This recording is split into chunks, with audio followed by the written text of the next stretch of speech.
Can we? You made this really interesting point that the presence of people on the dance floor is a validating effect to one's selection. But at the same time, at least my own philosophy is that as DJs, there is an element of education required. And at least reading through some of your books, there were DJs who, I can't remember what the name of them were, but they would persist in just like continuing to play the records until they were proven correct.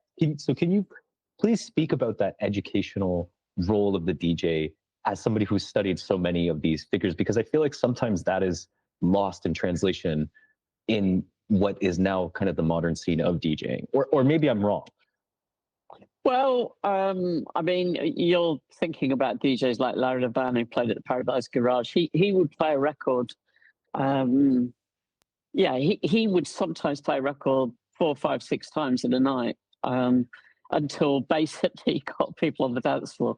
So, yeah, that absolutely did happen. There were other people. There's a guy called David Rodriguez, who was like an early DJ, who would really persist with records and play them over and over again until people responded to what he believed in with this music that he was playing.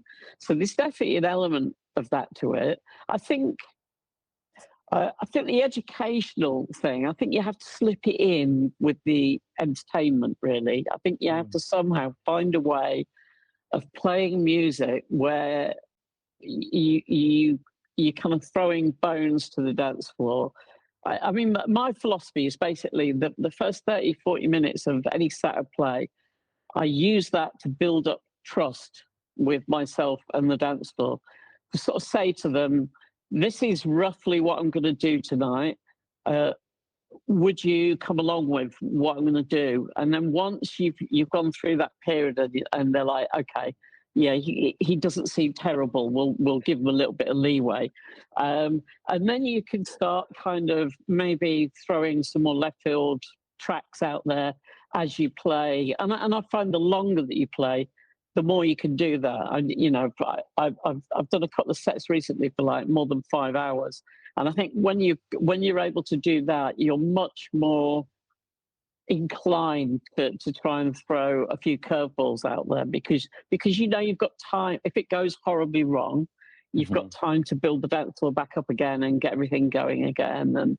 But I just find that I think if you work towards getting the dance floor to trust you, you can get them to stay with you when you're maybe doing a few weird things. Not so weird that you alienate people, but you know what I mean. You know, maybe play a Julio Iglesias record instead of a Carl Craig record. That's the kind of thing I'm talking about. You know, play something that's a bit weird or odd or a pop record that people wouldn't expect in the middle of a house